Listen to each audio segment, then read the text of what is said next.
On this episode of Your Big Brothers, Thirsty Thursdays, we are talking about undesirable versus desirable sex with one and only sex therapist Thea and actress Coco Fenton. So make sure you stay tuned to Your Big Brothers tonight at 7:30 Eastern Standard Time, 4:30 Pacific. Let's go. Yo, yo, yo. It's perfect, dude. That's such a great intro. What's going on, everybody? Welcome to Your Big Brothers Thirsty Thursday episode. We are going to be talking about an interesting topic.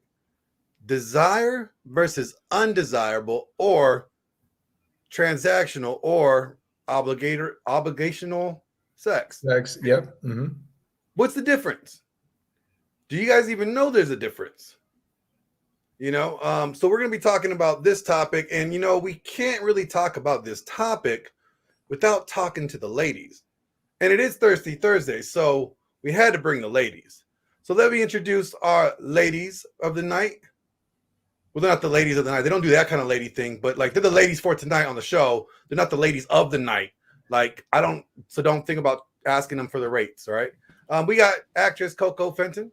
Hi. And we got Thea, who is a sex therapist, and she has a website. She's internationally known sex therapist. She helps people with their sexual issues and helping people take their sex life to the next level. Welcome, ladies. Thank you. Thank you. So tonight's show, desired sex versus undesired sex. Let's get into let's try to define what this means.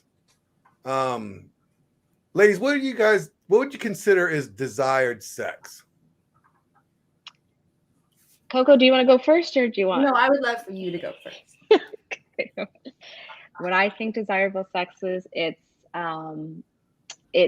for me, it's instinctive, it's primal, it's there's just an openness, like I'm in a very receptive state, very present and in my body. So when I desire, it's like there's this ignited energy within me that it's like I'm hungry, I'm wanting, I'm connected, and giving permission and access to my true yes that lives within me. And that can look sweet, it can look raw, it can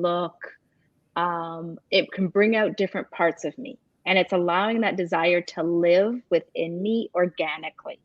So to me, desire is opening that portal within myself and directing it into my partner. Almost like you can't say no. Like you just primally you need to do it. Yeah, and I'm also allowing it because I think as women, there's this part of us that there's this construct or this conditioning that desire is like allowing desire. There's a bit of taboo, bad girl versus good girl. If I have a desire, I'm shamed around it. Like we don't give permission to our desires. So then to say, okay, what does it even mean? That just starts a completely new rewiring within us when we just allow, like, okay, well, what do I desire? And is it okay to desire my man? Or am I considered slutty or needy or whatever language or constructs you've had from your conditioning or upbringing that you're bringing in? So when I just say we open desire and being like, what does it mean? It's like giving ourselves permission to feel all of the stuff I mentioned coming into what it is. Absolutely. What about you, Coco? You have anything different? Or you kind of feel the same way? It's along the same lines. Like for me, desirable sex is very similar to what Thea said, that it's almost like you have this uncontrolled urge and just genuine desire to like open yourself unlimitlessly to your person, like whoever that is, your husband, boyfriend, fiance, whatever the case is, that it's almost like you can't get enough of them, that the chemistry and the energy and what you feel in that moment when you're in that moment is so intoxicating. It's like you cannot get enough. Like there's just this high that you're constantly like always trying to chase that same one. You're like, nope, I want more of this. Nope, I want more of this. So for me, that to me is what genuine desire is, or, you know, desirable sex is when you are feeling things that you've never felt before. It's like you're on a whole nother level and it's intoxicating. And you are allowing yourself to be everything and give everything for that person. Like you could be conservative with one person, but this person you drop everything for because you want to just be experimentative. You want to be exciting. You know, you don't want them to be like to get bored because you're not bored of it and you don't want them to. And you're just always trying to do something to almost kind of like to surprise them in a way and to just keep that fire burning. And I believe that on your first date with Glenn, didn't you do something a little unique that you opened yourself a little bit more to? Do you mean like breaking my rule? Yeah, breaking rules. Mm-hmm. Yes, I did with Glenn just because you know, I'm very conservative and I'm one of those women where I do not sleep with someone unless I'm actually in a very committed relationship with them. That's just how I am. Go ahead, babe. But you know, for Glenn, that chemistry was there, and like the times that we actually spent together and talked, it wasn't just really a physical thing. It was that we had so many common interests and there were so many things about what we wanted in life, in a relationship, how he made me feel, how I made him feel, that literally amplified that to when he made the first move. Like, of course, at first I was like, oh, should I do this? Should I do this? But then I said, F it. And then I went with it and broke my rule. There you go. And so then let's ask, when we talk about, you know, undesired, we're essentially talking about transactional. Well, hold on, before we get there. Actually, I wanted to add something in there too. Before we get there, let me ask a question. Would you say that, like, you know, what characteristics does this guy have? Here's a question. Here's a follow-up question. What characteristics does this guy have that, you know, ignites that genuine desire to just like jump his bones? Okay. Because there's a lot of information out there and I want to hear what you guys have to say, because what Rollo Tomasi has written in his book, or actually on his blog, it says like the easy assessment here is that women have genuine desire to mate with a conventionally masculine men who look and act the part. Yes, behavior congruency is vital. So they have that, like, that alpha, not let's say alpha, but that masculine man, you know, he carries himself very masculine. He carries himself, you know, like a man's man. You know, he's not, you know, soft or feminine, or that's like those type of guys, you know, bring it out in you. Like what in the guy brings out that genuine desire?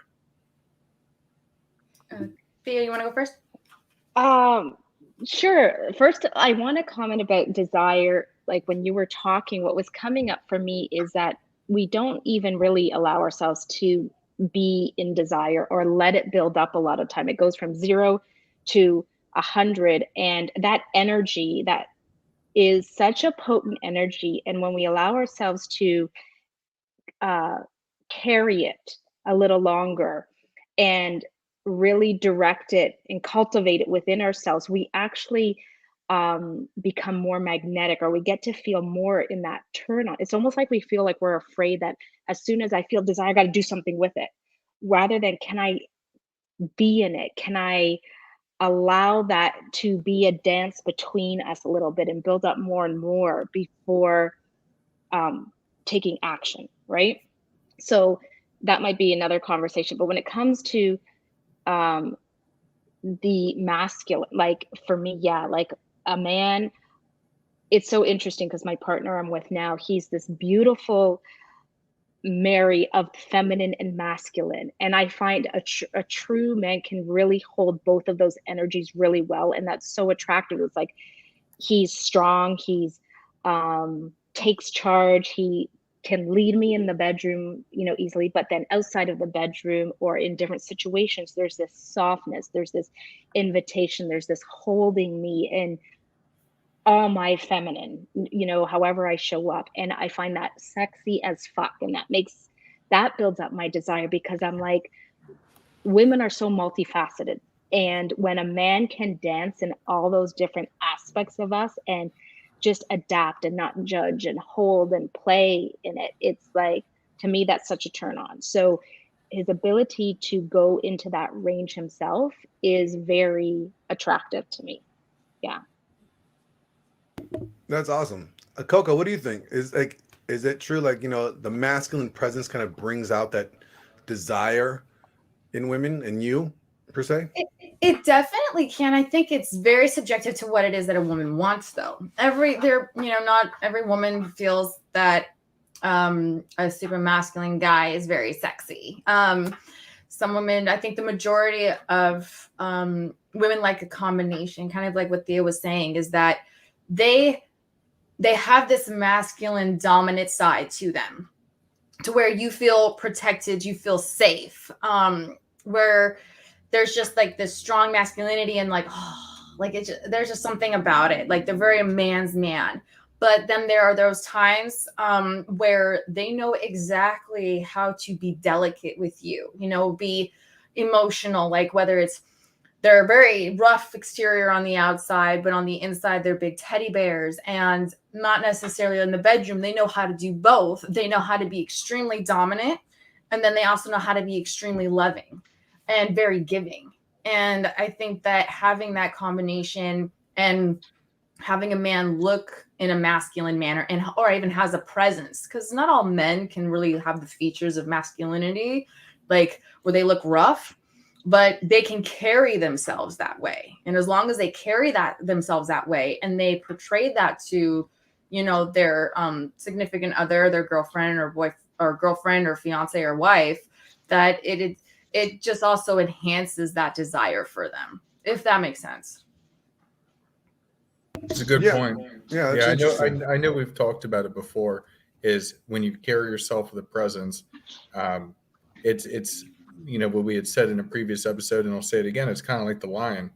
The lion lays around all day, preserving its energy, not doing much, and then when it needs to attack, it attacks. Mm-hmm. Knowing that your man can attack if necessary, it's extremely attractive. Mm-hmm. Yeah, so but typically when you, like, let's say you're at a concert, right? Or you're at an event, right? There has to be like certain like things the guy has, right? That just, when you see him, you're like, oh my God, I would totally jump his bones, right? Like, that's what we're talking about. Like that, like, not necessarily in a relationship, but like the desire, like, oh my God, he's hot, I would sleep with him. Like that you can't really tell other than how he carries himself, his presence, his masculine presence. If he's moving in the room in a very confident way, are those things sexy? Does those things kind of tick the boxes for you ladies? Absolutely. For me, the energy is everything. Like, you can have a guy that's hot as fuck, built and whatever, and has all that masculine, but the energy just is off, not in alignment to that look or to how he acts. And to me, that would it turns me right off right away.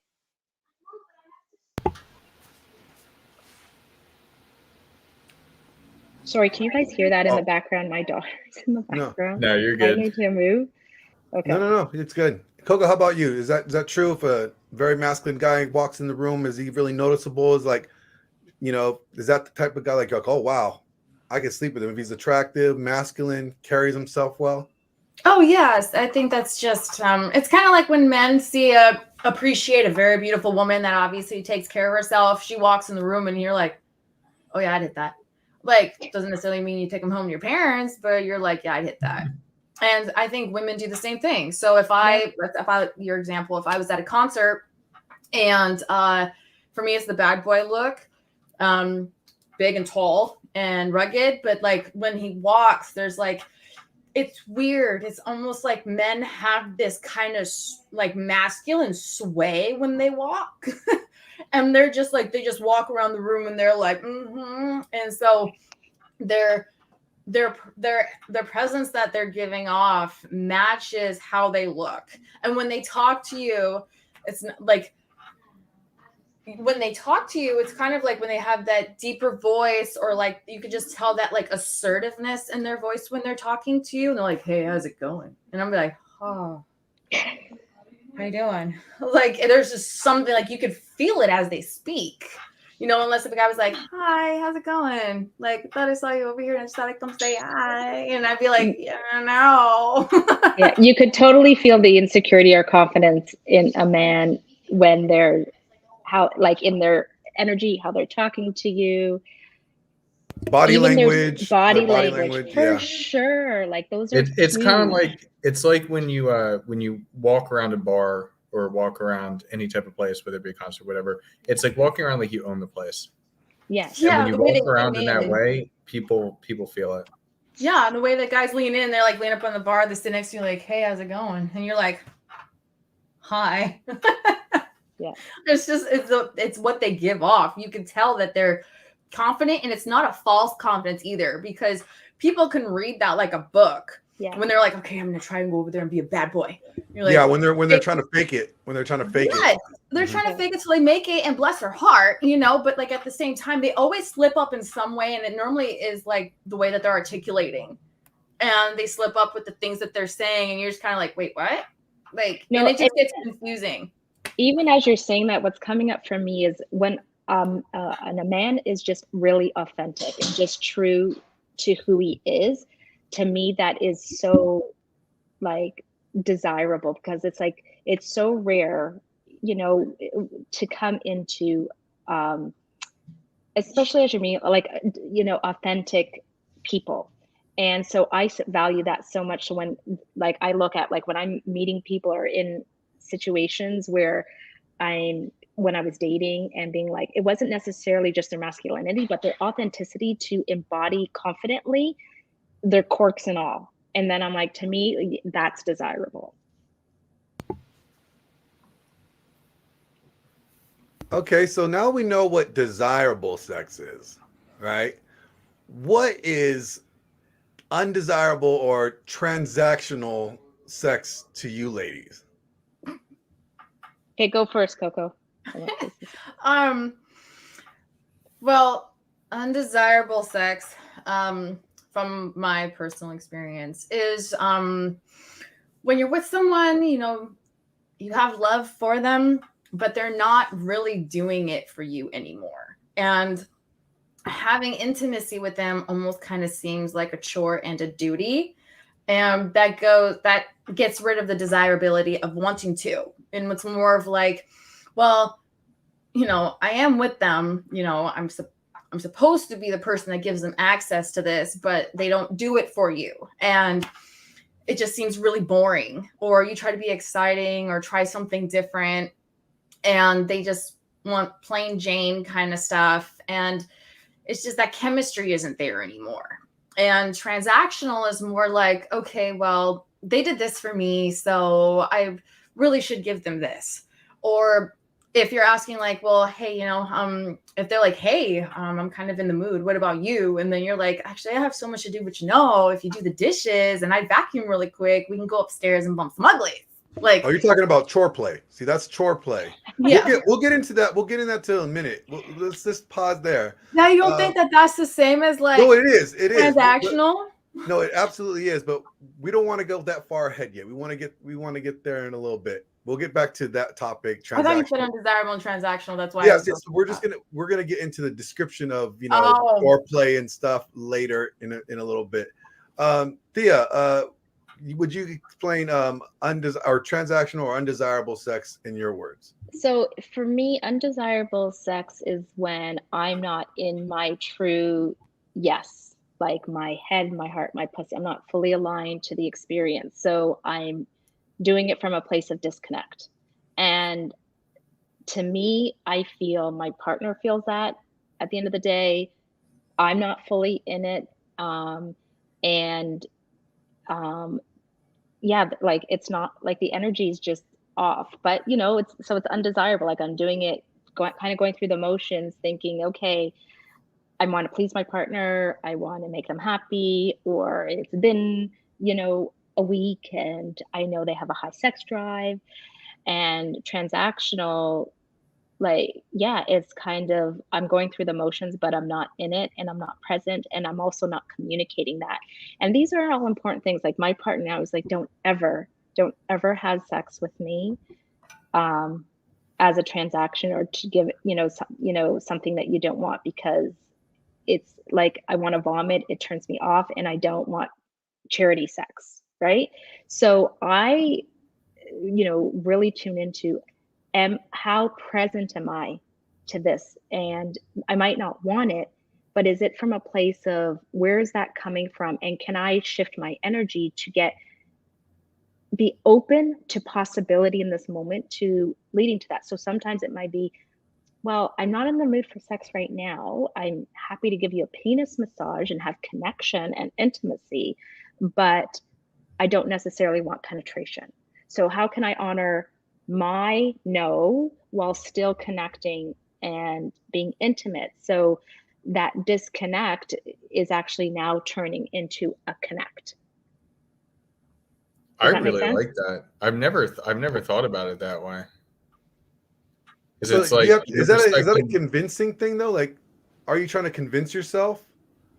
No, not at all. Like, are you talking about the penis massage piece where No, am I yeah, in the because mood? like that's more negotiation, isn't it? Like you're negotiating, like, hey, look, I'm not really in the mood for this, but No, because I'm You're tuning meeting in into the me. middle, Yes, right? and I'm honoring me. Like, I'm tuning in, what's my truth in this moment? well, Because yeah, that's the best gift I can give you as my, like, as my partner.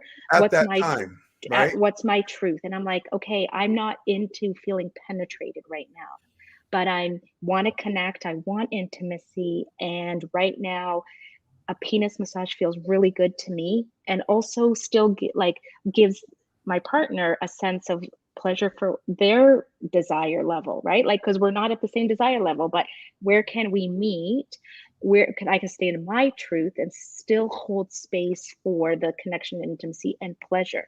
Through that, my pleasure gets to an invitation to deepen, to open, and I get to explore, because I could be so, like, given our traumas, our histories, like, I'm just, could be used to saying no, or not even knowing, like, I just disconnected, period. Or I just know sex is transactional. Like, this is what we do as women. This is what we're supposed to do. Now I'm giving power to myself. And I'm also now using that power to create more honestly with my partner, which is creating deeper intimacy. And then through that deeper intimacy, you're creating safety and trust, because you're allowing, okay, maybe this is what it is for tonight. But through that allowing, it opens up the possibility of expansion, because you're giving permission to what is, rather than where are we going. Does that make sense? I think Yeah, that's no, great. that makes sense. I just was wondering if it that's still like a negotiation. You're meeting them in the middle. You can word it however you want, but like still negotiation. You're like, look, I'm not feeling it now like this, but I'm willing to offer this. Like I'm good with this. So that's a negotiation between the two. I feel like I understand what she's saying, though. I think it's because she's not in the mood to do the whole entire shebang, but she also doesn't want to deny her partner. And Or she's deny like, myself the possibility, like, of what could be there. What I'm getting stuck with on a negotiation is because that comes very much from the head. A negotiation is very head based. What I'm doing is dropping it down into the body and being like, here's where my body is, access is right now. I'm sharing that with you. I'm coming into the space with my truth of my body's awareness. Here's what's comfortable with that knowledge, Yeah. right? So it's like it can start off with like maybe a penis massage, and then because you may not be there with him, right, in that Yes. mood sense or that vibe, but as the penis massage starts, you might end up getting aroused and wanting to go the extra mile. You're saying like, I'm Yes. not willing to start straight into this, but we could start here and see where it goes, if it goes anywhere further, Yes. right? And Okay. I'm holding space for his pleasure, right? Like, it's like, um my container is, my body's here right now, but I can hold space for your pleasure and massage, because also in a penis massage, depending if you're using tantric modalities or whatever, it can actually turn into a healing session. Like I had partners where they're crying and releasing emotional blockages, and just like they're like looking at me like, who the fuck are you? Right? Like that's like the most profound experience I had. But it's because I'm so present and I'm connected to the experience. I'm connected to them, even though I didn't want penetration. And that allowed intimacy, healing, transformation to take place, So wait a minute, even at that. if I got this correctly, you massaged somebody's dick so well that they cried? I do testicle, like there's a tantric penis massage techniques, right? So the modalities of that actually release tension. We hold a lot of emotional traumas in our pelvic floor. There's a lot of, let's say, numbness or in access to sensation. So when you're stimulating and massaging and you're using intention and presence in the technique of various massage, things, people have releases. They're emotional. They're, like when I asked this partner that I gave this penis massage when we were done, like, I was like, how would you explain what happened? And he'd be like, oh my God, that was combination of a hand job and an exorcism. So, Yeah, but it was, that's interesting. I've never. Wow, that's a crazy story. That's crazy. but Yeah, this it's is it's what, all about the connection. It's all about the yeah, connection that you have. communication, connection, presence, and like for me, I know how to guide somebody to get into their body and get very into, like, so I'll say, like, even this situation, massaging someone, my partner's testicles, I'm like, okay, I'm feeling anger in your testicles, can you drop into that, can you stay with me, can we go deeper in, like, so going into kind of access like that can open up just a whole portal. Like, penetration alone, there's different techniques that you can use with breathing or other, um, you know, like eye gazing, certain touch as well to get access to um, those emotion or those openings as well. But this is this way allows a different avenue that is so powerful, so potent, and just as like powerful, like, yeah, as sex can be. Like you can have incredible orgasm, so it's like, okay, like, so when you say disconnected, sex, or what is that? Like, being like, okay, if anybody that's not in their bodies in a moment is having disconnected sex, if I'm thinking about the groceries and I'm thinking about my to-do list and I'm, you know, fantasizing about someone else, I'm not in this moment. But the training comes back the more we keep bringing our minds back to the now and back to the here. Like, as I'm being penetrated by my, or, whether it's same sex partners as well, it's like, as I'm in this moment, what are the sensations I'm feeling? Keep coming back to, what am I feeling? What is the sensations in my body? Activating that sensorial awareness takes training, but it heightens then your ability to feel more and your ability to have bigger orgasms when you start keep training yourself to be in the now, and then communicating that. Like, if I'm with my partner, I'm being like, oh my God, can you, I'm feeling pain in that moment, can you breathe with me, because I'm feeling in that moment, like in that back part of my vagina, can you just be present and breathe with me? We're coming back and from disconnect to connection. Or like, if it's oh my God, I just lost my train of thought. I got I got another question. So, Huds, have you ever had undesired sex? Like, have you ever had sex with somebody that you just did not want to have sex? Like, were you not in the mood? Yes. A lot of times it is because I kind of just wanted to have sex. So definitely with certain partners that I didn't want it, but did it out of obligation.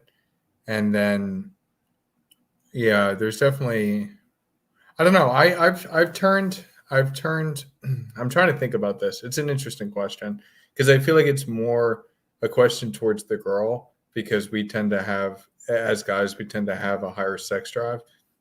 I'm trying to think of, so one of the things that Thea said earlier that I found interesting is like when she's not necessarily in the mood, I was like, okay, fine. And then, my partner turned to me and was like, oh, but like, I want to please you anyways. And it's like, I don't want to have that type of sex. I don't want to have a transactional sex like that where you feel an obligation to please me. I didn't like that. And we ended up not having sex.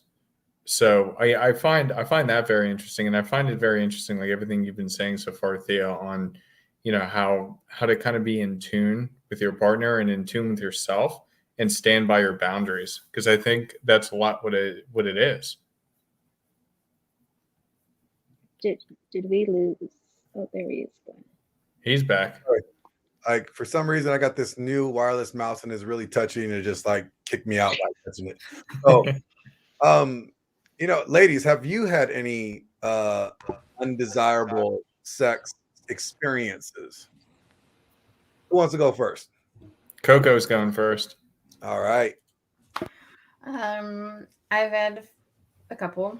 The biggest one that comes to mind when I think of it is actually, I was engaged, and this was like my first long-term. Can we preface this is not me?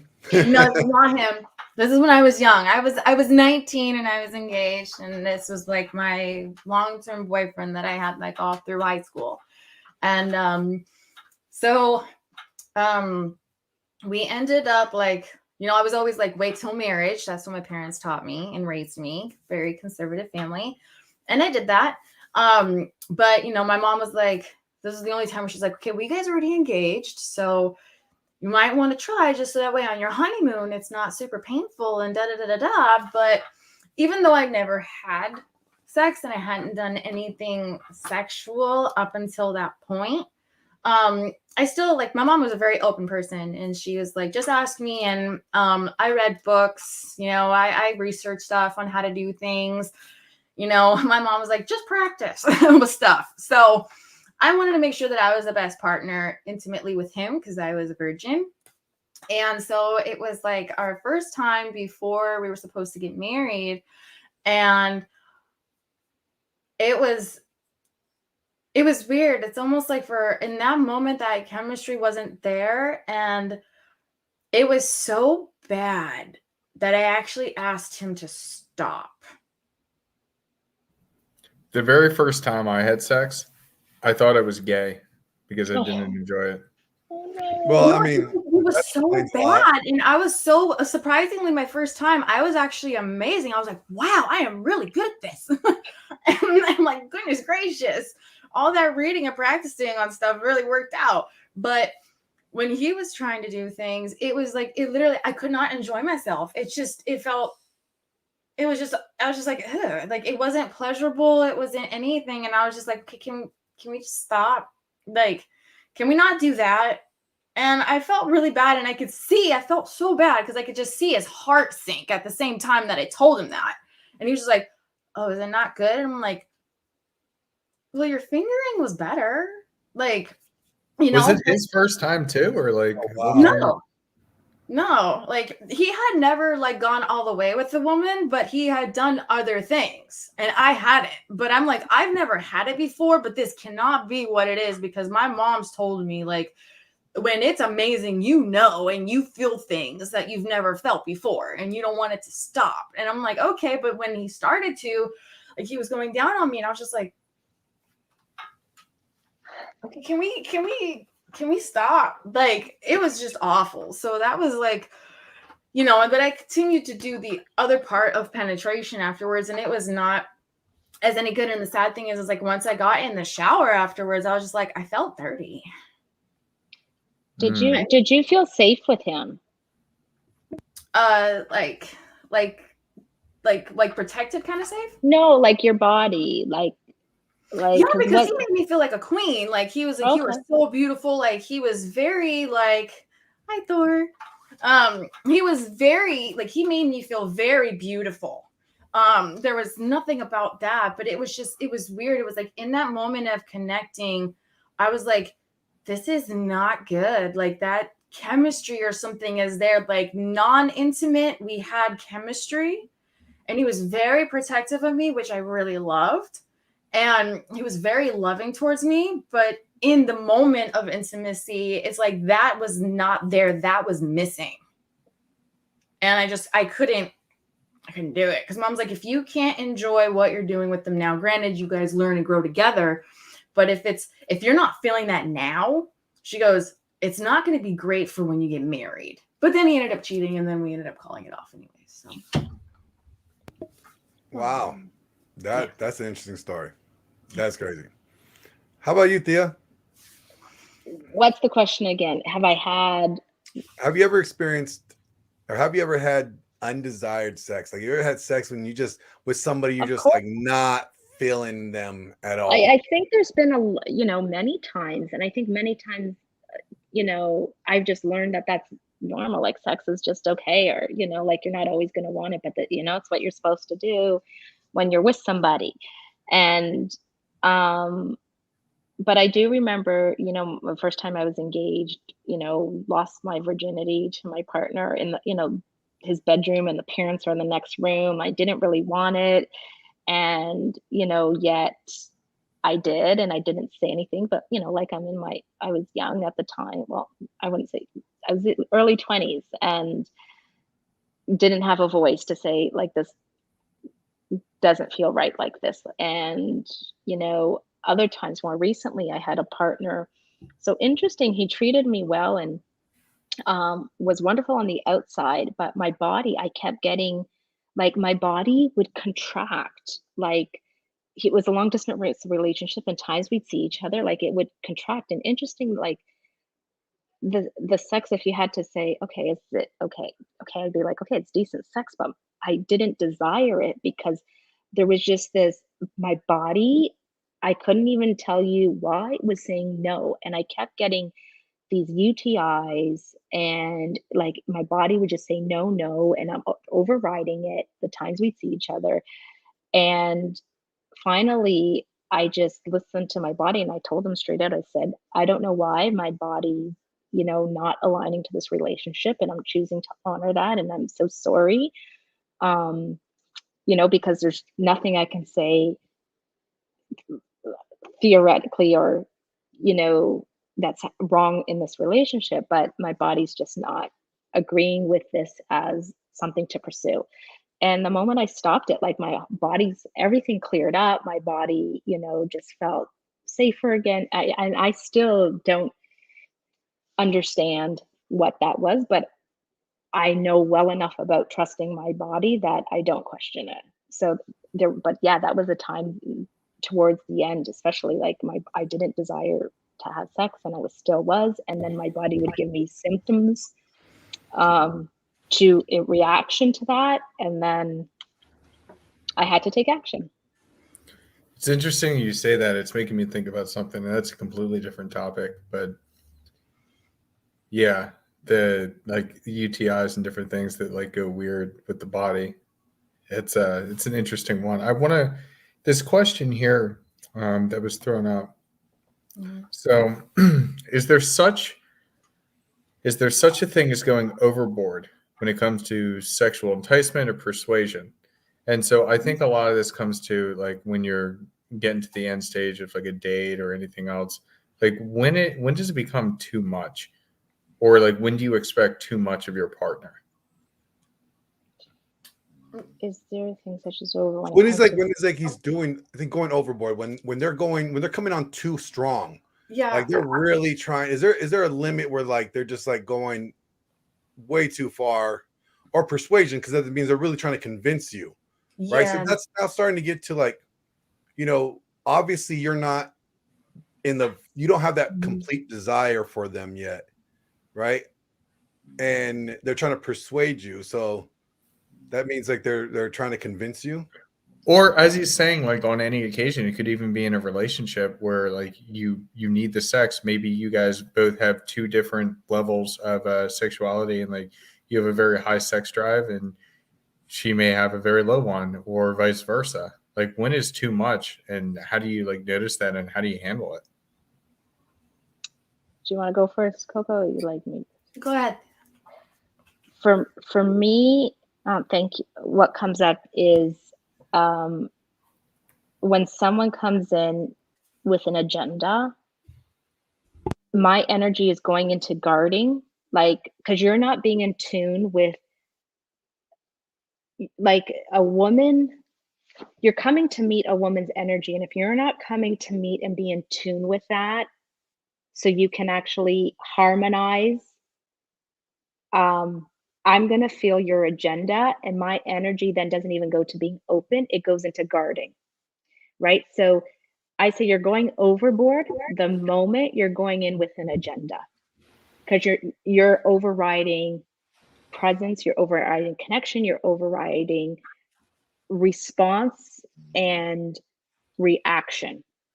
So when I say for a man, like, you want to groom a woman, you want to open her, you want her to feel safe in her own body and trust herself. So then she's going to respond to you. You create that environment for her, she'll melt in your arms. But if you're going in with, what angle can I get in? Her energy's going into like, there's going to be no chance for her to open to her, or it Yeah, will be falsely done.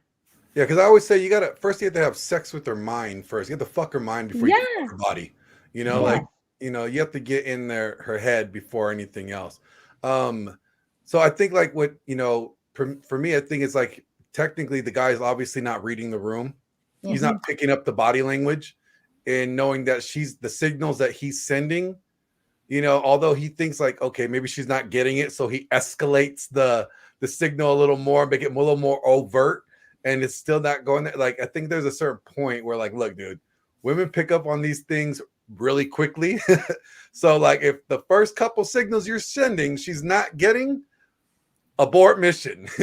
Yeah. Don't escalate it even anymore, because then you come off as like kind of creepy. You're going to come on too strong. Well, and you want to magnetize her in a little bit, right? Like, you kind of want to go in and test and taste, and is she responding to that, and pull back and let her come into you a little bit. And if you're not getting that, okay, just abort it, it's done. But like, allow to, again, build her desire, like, get her to taste you, pull back, get her to want it and desire it, and then lean in a little to that, hold it, go in a little more, then see, is the safety there for her, right?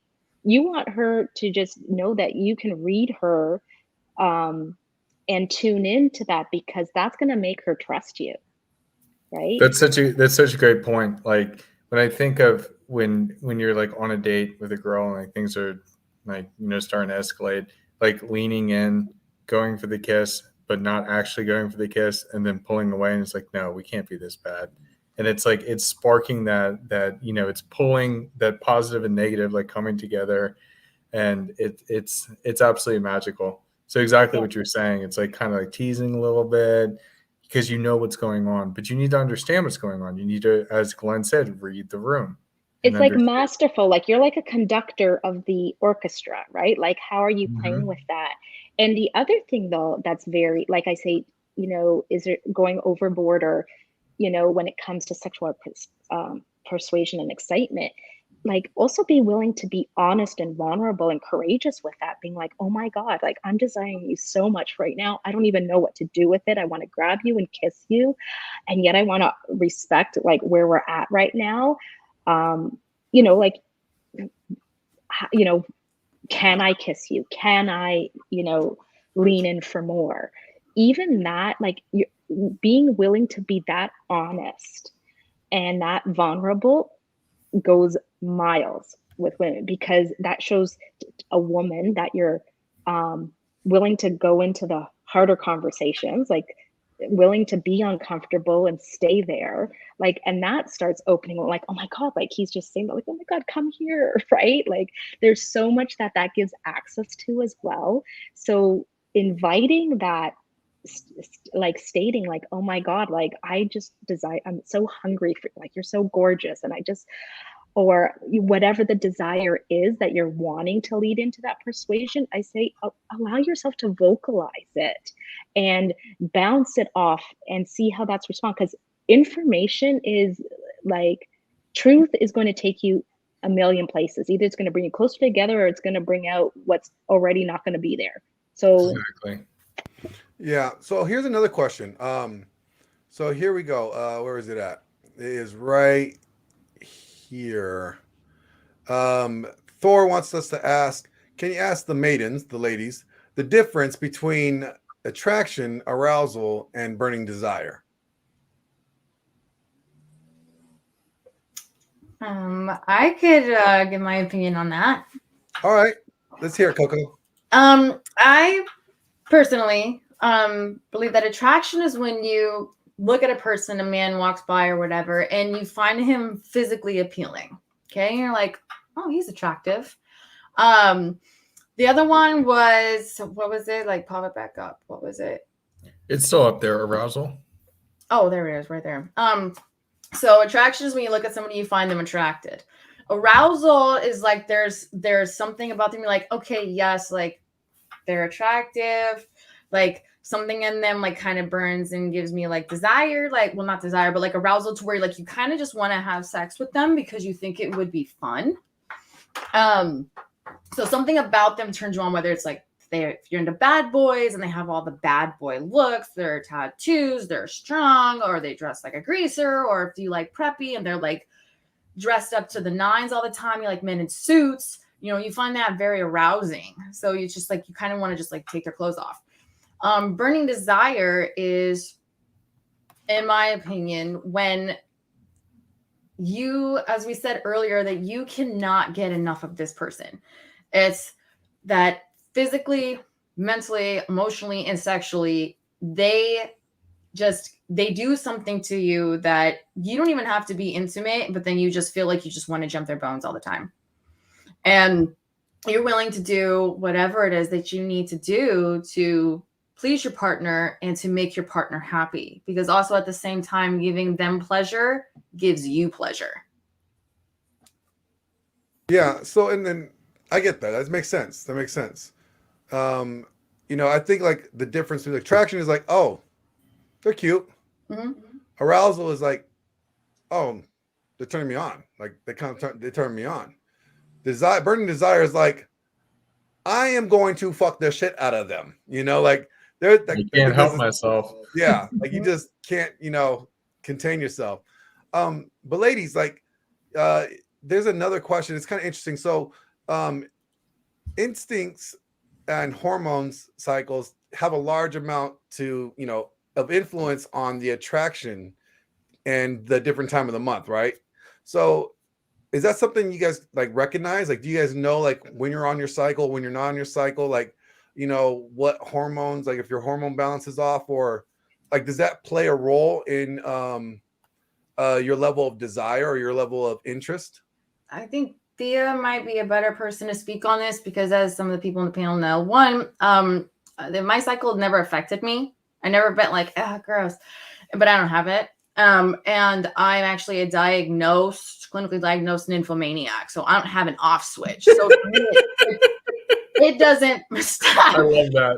For me, Yeah, it actually trust me, doesn't matter trust like me. what I'm going through. I could have the worst day in the world, and all I want is to be intimate with, you know, my significant other. So Trust me, yeah, like we don't stop. I mean, so maybe Thea has like more, you know, theological knowledge or, you know, statistical knowledge on women with that, because I don't qualify in that category. All right, Thea, you're up. So does hormones and, you know, instincts play a role in the amount of attractiveness and desire? absolutely. So even, you know, birth control. So what a woman, it alters your hormonal cycle a lot. So what a woman may be attracted to while on birth control, you'll see statistically there's research that shows when women get off birth control, they're not always attracted to the same man because your chemistry's been altered, so artificially altered. So even men, like what you're attracted to, the smells and whatever this woman. So this changes for a woman depending on what hormone influences could be in her system. So this is something just to educate yourself around or play with, or I explore um, deeper into. And yeah, like, so a lot of the work I do is around helping, like with women, like I say your body's like a fish tank. If it's filled with dirty water and your lymph systems and your organs and things aren't working optimal, you're not creating a thriving environment. So a lot of like lymph work, liver work, gut health, all of this helps create that environment. So the hormones, and especially that support sex hormones, have an environment to thrive and be as balanced as possible through your own mastery of your own body. So there's a huge influence on it for sure. And Hold up real quick. You did mention hormonal birth control, right? So and the fact that like a lot of women, when they get off of the birth control, they actually don't have that desire for the partner that they had prior to. And I think yes, that's because, from what I understand, if like, correct me if I'm wrong, is that like hormonal birth control like puts you in that state of where like is that your body like thinks that it's pregnant, or it gives off like the trigger, like it's, you don't have that You uh essentially you want your you body want is you wanting more desire of a certain other protector. things. Yeah. You're not chemically looking for it that. alters a lot. It alters the smells you're attracted to. It alters the, like your like on a primal level, what you might have been attracted to off birth control will be different on birth control because it's now synthesized. Go ahead, Coco. I actually had a question for you. Does that work the same? Because again, I never had an issue with that when I was on birth control. But is that the same if a woman has an IUD? Because you're not taking the pill. I understand the pill because the pill goes into your bloodstream. It affects your entire body. When I was on the pill, it made me extremely just like sick. I did not have the urge. I didn't have the chemical imbalance or the mood swings, but I was always sick and I had to get off of it.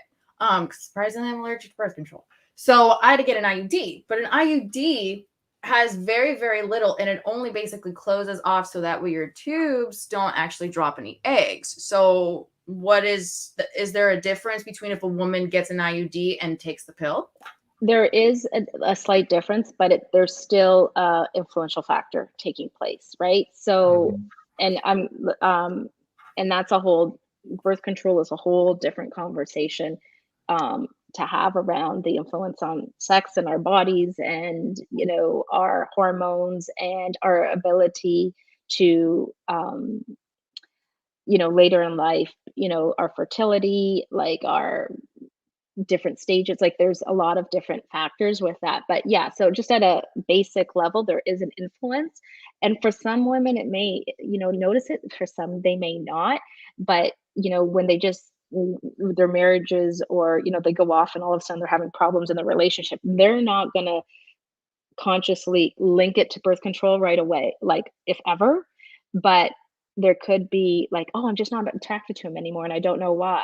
Okay, well, tell me your history, tell me this. I know where to dig to look for those different influences that may, but someone else may just be like, oh my God, you're just not, and it's over and blah, blah, blah. Right? Girl, he wasn't right for you. Yeah. Well, You I may mean, get that type of answer. I think the hormonal birth control triggers certain things in women.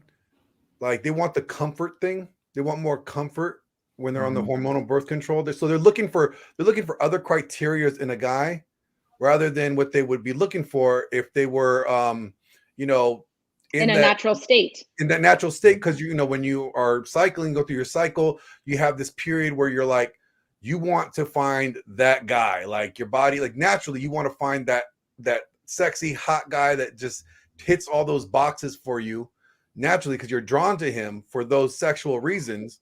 Well, And then when you're not on that moment, you're looking for more comfort, more other qualities that were not contributed to like that hot sexy guy, like Yeah, Maybe. because we have different stages, right? And if we're not allowing ourselves to have the ovulation experience, like in ovulation, this is when we're hungry, this is when we're flirty, this is when we're playful, this is when we're in that energy of like, oh my God, like, let me ravage you, right? We don't get to experience that fully and intuitively get to know that part of ourselves when birth control. Like, listen, Coco's an example where she has that all the time, but just being able to know my on switch, my off switch, like my building up. Okay, after ovulation, what is my mood and my energy like? I might want more of that comfort or stable,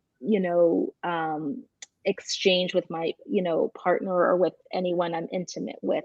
And then, like, okay, right before menstruation, it's like, okay, this is my dormant. This is my, put me in my cubicle for a couple of days and let me nest in, that space where my body starts to bleed. So getting to know our bodies is so critical. And the more intimacy a woman has with her own body and being able to, like, it's powerful. It's powerful when you're able then to share that and being like, okay, like, this is what's happening to, I know my body to say, like, honey, like, this time of the month, this is what happens to me. This one, you can just walk by me and I just want to ravage you, like, I'm in tune with that. And I think it's so important for women to get to know those parts.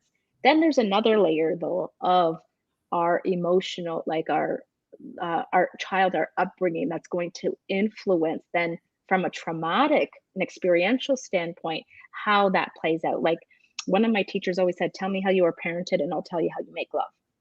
I never understood it, but now I understand it totally, because a person, let's say, that wasn't coddled as a baby might seek a huge intimate attention, like to be like, I want to be held all the time. I want to be physical all the time. I want to be, as close to you as possible any moment I can.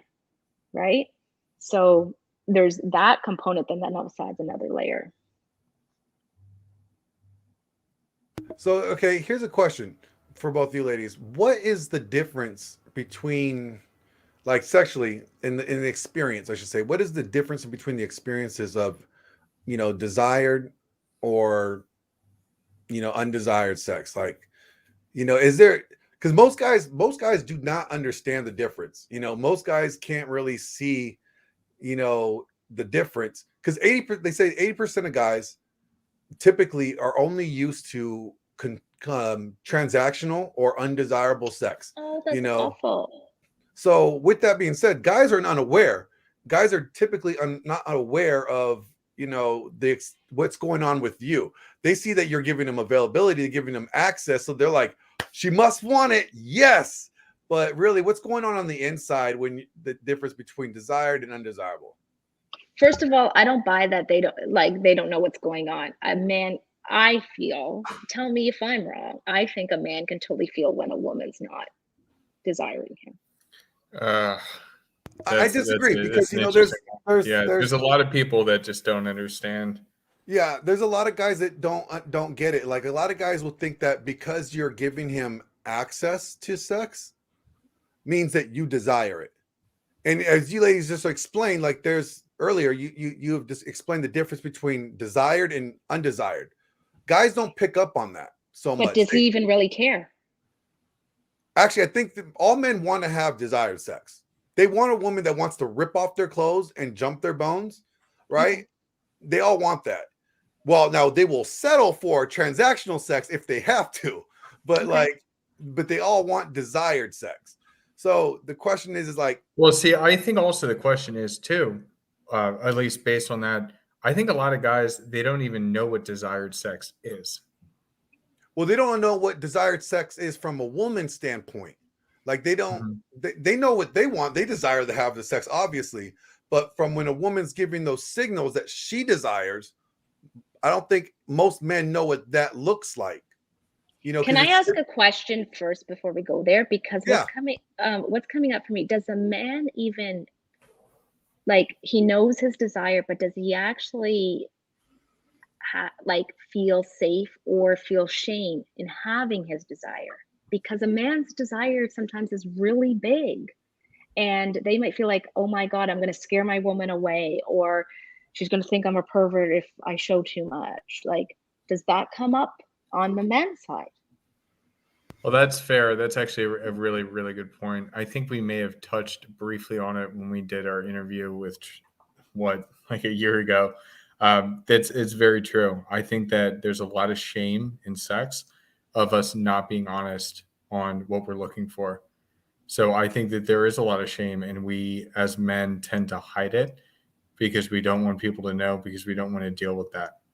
Now, are you So I talking think about that's like fair. sexual experiences or sexual acts? Or are you I just think we're talking talking, about access to sex? unless I'm misreading it, you're talking more like fetishes or things like that. No, I'm just actually thinking of desire, like for a man to express like men want, like their hunger is ravaging, like it's huge, but are they comfortable even sharing, like, oh my God, like I'm so hungry? Yeah, I don't think guys really have a problem like letting their woman know, like, hey, it's that time. I want to get down. Like, I don't think that's an issue. I think they're more concerned. If anything, if there any shame that they feel, it's the shame that comes when they're afraid of they know that they're going to be rejected, or like the odds of them being rejected are high. So like she's going to give him, she's going to curve him like, oh, I'm tired, or, I'm not really in, like that. That's where they feel like shame. Like they're like, God, they feel disappointed. They feel embarrassed for even saying anything, because at that moment, it's like, she's not reciprocating. She's not feeling the same thing that he's feeling. So he's like, oh, maybe I shouldn't have asked this, Like that's probably where the shame comes from, is from the rejection aspect. Yeah, everybody's afraid of rejection. Like I'll tell you what, like one of the only times I rejected my partner from sex, she got so upset. So upset. And I think that that's a big thing. Nobody wants to deal with rejection like that, especially like, at least in her case, she doesn't ask for it a lot. So when she finally asked for it and then I rejected her, it's like the world blowing up. And I think that that's like very similar with guys, is that they're scared of that rejection. So instead of, Yeah, but do you give room to say, can we give each other permission to say no and not make it mean anything? right, comes back to communication. Both ways, right? Mhm. Like to say, I think naturally guys are just more conditioned to deal with rejection. Like honestly, like think about it. Guys have to ask women. They have to pursue the woman. They have to court her. They have to woo her. There's a lot that guys got to do to get a woman to be available to him, unless she has that desire, right? So guys are used to being told no.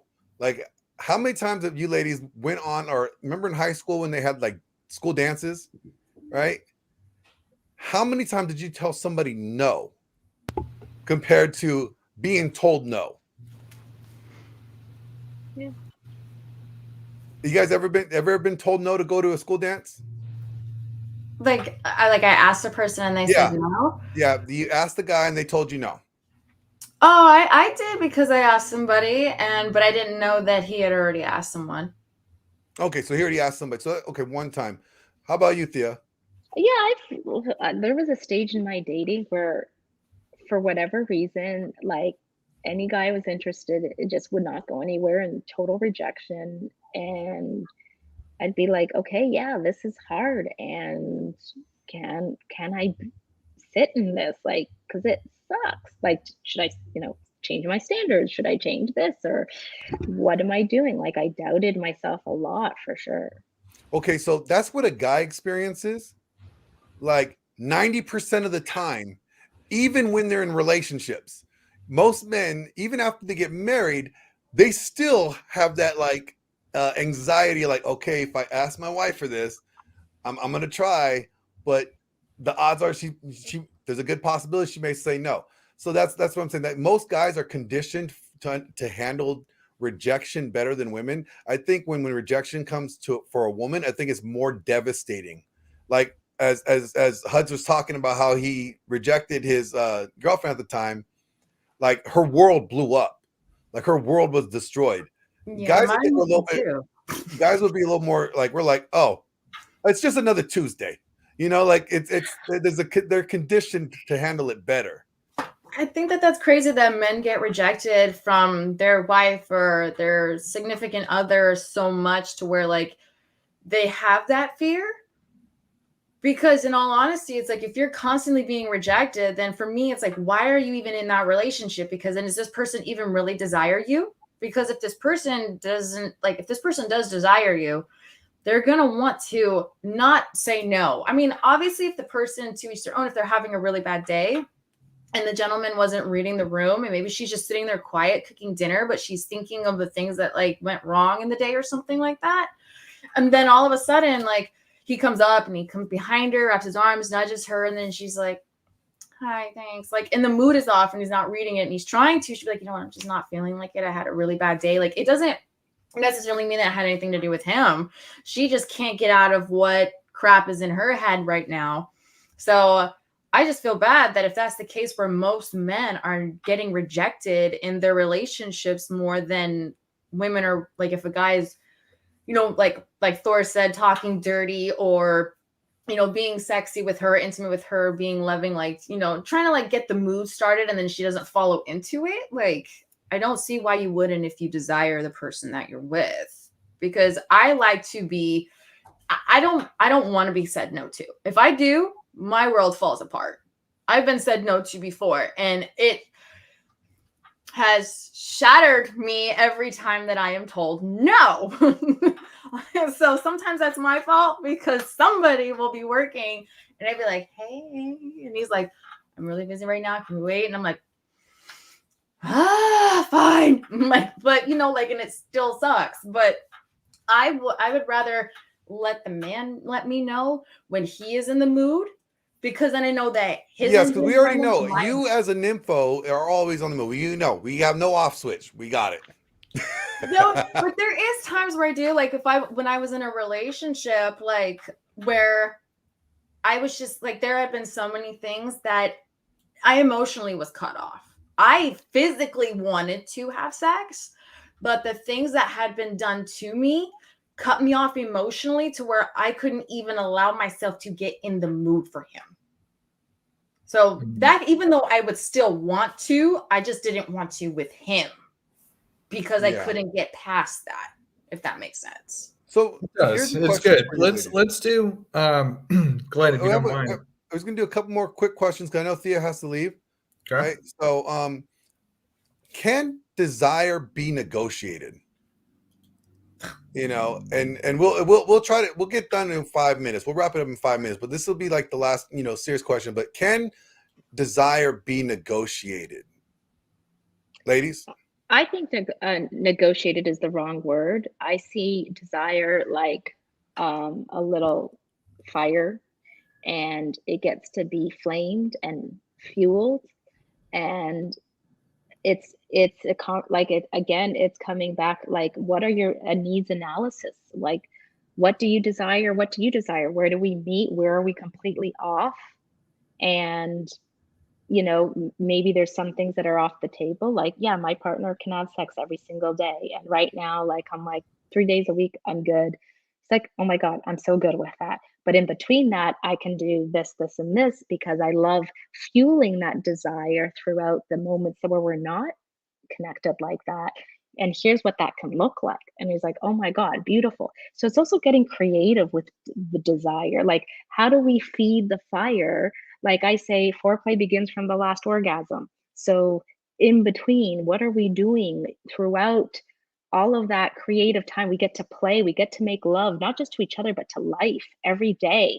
And when that we live in that turn on and pleasure, we start building desire in life, and then directing that to our partner and fueling it that way. That's how I creating a buildup, right? Just creating a buildup in between sessions.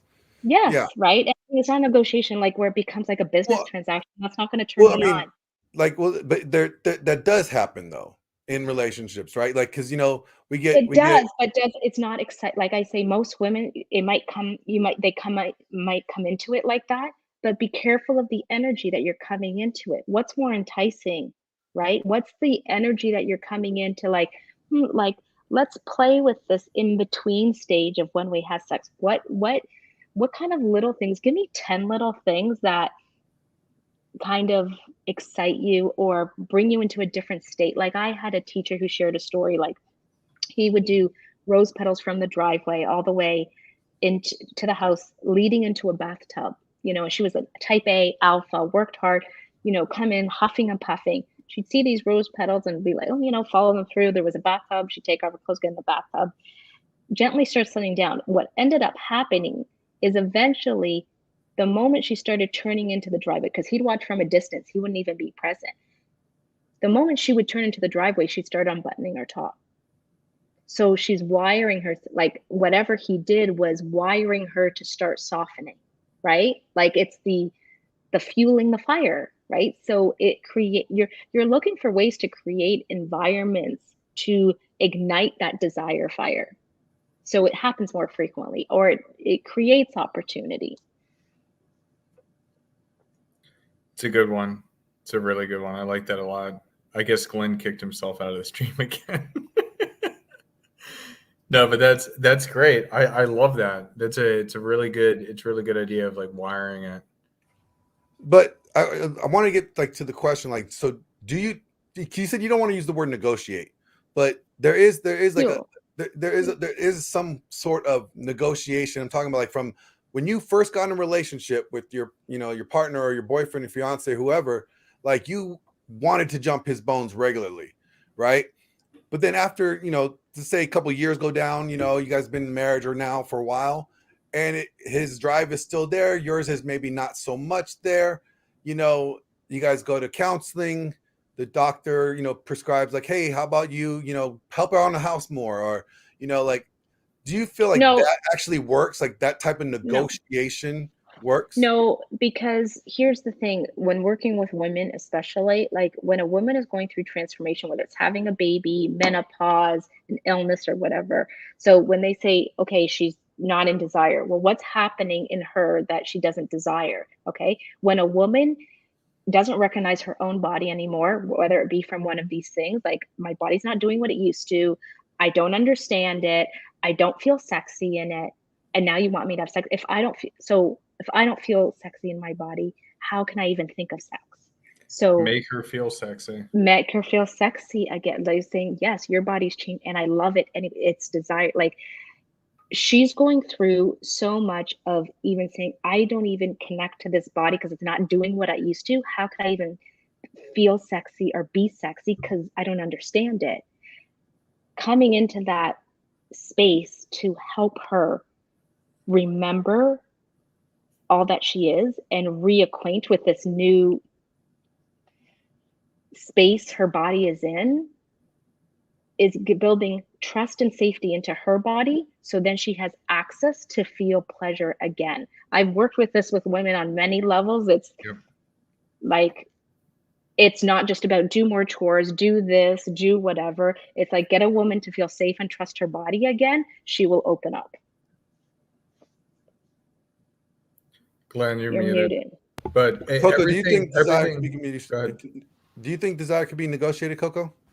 None whatsoever. No. You either have it or you don't. You can't force yourself to feel desire for someone because of stupid chores or things like that they do for you. It's the way that your man is making you feel. It's the way that your woman makes you feel. The things that we provide and give each other. Not like, oh, I'm going to help around the house more. Or I'm going to do this load of laundry. Maybe that'll spark her fire. Like things like that. You can't negotiate desire.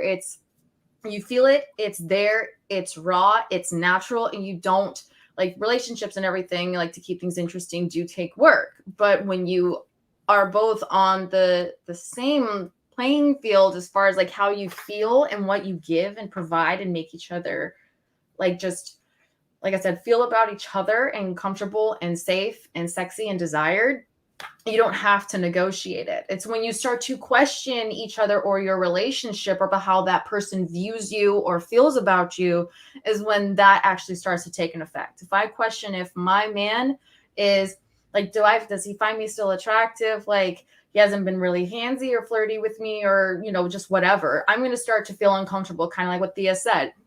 I'm going to start questioning myself. I'm not going to feel comfortable in my own body. So therefore it's going to make me a little bit more timid to want to be intimate with him because I'm like, okay, is he now doing this just because he's horny or does he really desire this? And nobody should have to question their desire when they're being intimate with someone.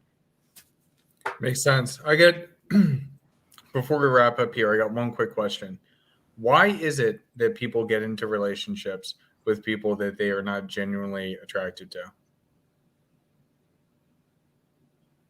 Repeat that one more time. Why do people get into relationships with people that they do not have that genuine desire for? I think Desperate. it's comfort, desperation. Maybe there's a sense of power, you know. Security, Desperate, right? maybe Like they they can may. use them for their own advantage, which is foul. But people do that. Like, oh, I could really gain things from this person. So like a sense of security. This person doesn't tick off your boxes sexually or arousing you, right? But you know he's a great provider, or he's a really sweet, he's really kind.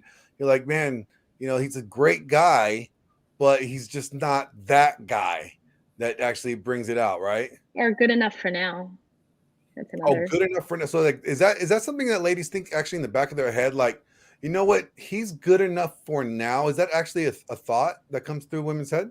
It can, yeah. Where they're like, he's not my favorite. He's not my first choice. Kind of like what Randall was saying, but it was about marriages. He said that it's very rare for women to marry their first choice.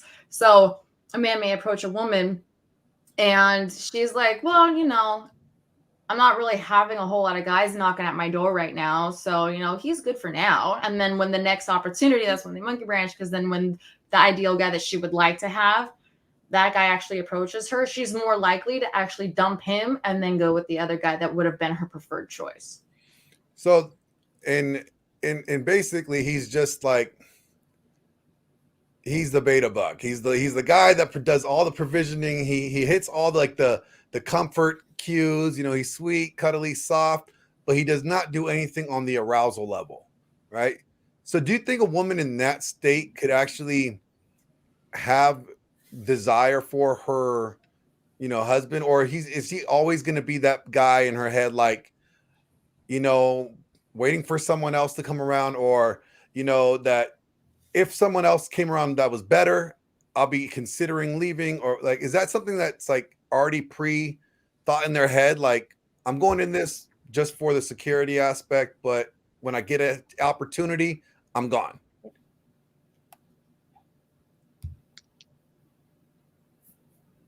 I think with that one, I feel desire can grow potentially, but I think it really depends on the emotional intelligence of that person, the integrity of that woman. Because some might just be, hey, this works for now, I'm taking it and gonna leave. When another one may be like, it's not, but I'm open. Or he's really good and I want to love him and desire him. So I think there's a few different. I think it depends on the integrity of the woman in that situation. I agree. Okay. Well, you know what? Thank you, ladies. I mean, this is a great topic. I'm so thankful that you both came on tonight. We're gonna do like a quick roundtable. Plug in your information. Where can people find you? Where can people follow you? Where can people even watch you if you have a show? And what's going on with you, up or coming events or whatever the case may be. So we will start with Thea, since we know that she has a time restraint. And Thea, once you're done, you can go ahead and drop out if you need to. Yes. And then we'll go from there. Okay. Thank you. But what am I saying again? Sorry. Just go ahead and plug your stuff. Yeah. Plug in my stuff. Where do I plug in my stuff? No, just tell people. Oh, tell people. Okay. Yes. So my website is the Theano, so TheTheano.com. Best way to reach me is on Facebook, probably in a direct message, which is you know what? My email, I'm going to give you my email, devotion@thetheano.com. That's a great way to reach me. And yeah, right now, my offerings that I have two one-on-one spots. Is a Sacred Body, a Sacred Life mentorship for women, particularly. I may have a group program for men, a Taste of Tantra for men, coming out in the new year for men. And that's it. Am I missing anything? I think that's perfect. I Awesome. threw in those things there. Okay, so people awesome. can follow you. Great. Thank you so much for having me. This was such a joy. I appreciate the invitation. And Glenn and Coco, it was lovely to meet you here today. And I look forward to, just an opportunity to do this another time. It'd be fun. Thank you. Thank you for coming on. Awesome. Appreciate it. Bye. Coco, what do you got going on? I know, a little this, little that, but anyways, you guys can find me on social media on Instagram at CocoBae, BAE.BBE.fit. And and you guys can find me here on Thursdays. Awesome. Thank you. Husband. Dude, I don't got anything else to say other than I'm loving all the stuff we're doing. We're going to release that that show we talked about with Ruslan. That's going to be coming this Sunday. And we're going to be doing more of those. So it's going to be really interesting because we're going to be doing not just, Tuesdays focusing on men's self-help, but we're also going to be doing Thirsty Thursdays where we're including the women. So we get, we're not in an echo chamber and we have multiple perspectives. But then we're also going to have a new thing coming out called Wisdom Wednesdays, where we're going to have special guests on. And we're going to be talking even deeper into the men's self-development. And then we have those Sunday sermons. So, dude, I'm just excited to see everything that we got going on. Outside of that, if you want to reach out to me, at the Husband on Instagram, easiest way to find me. Yeah. And for me, let's see. We are doing, as you said, all the shows that we're doing, but we're also doing the Dragon Ship on Saturdays at 10:30 Pacific Standard Time. Tomorrow I'll be filming on a project, so I might be able to get some shots of that and throw it up on the social.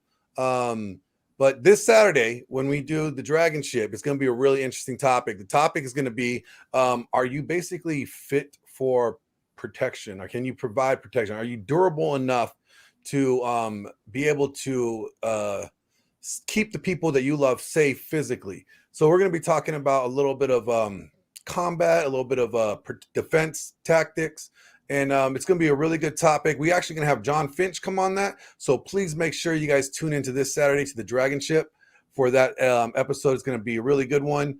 And as Hud said, we're going to be doing some other topics other days as well. Once a month, we're going to do Wisdom Wednesdays. We're going to bring an influential person from this manosphere space on and talking about what services they offer for men to help men.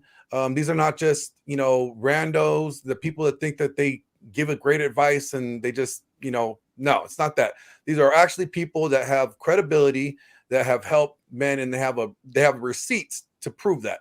So that's going to be awesome. And then, as he said, Sundays, we're going to be doing a Sunday service. It's going to be a little pre-record, where we're going to give you a little bit of devotional, some biblical, references, and it's going to be a really good show.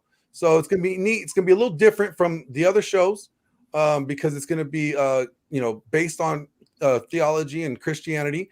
So it's going to be a little different. It's going to be good. So make sure you guys check that out. Besides that, hey, you know where to find us. We're here. So thank you guys for watching. Coco, thank you for joining us.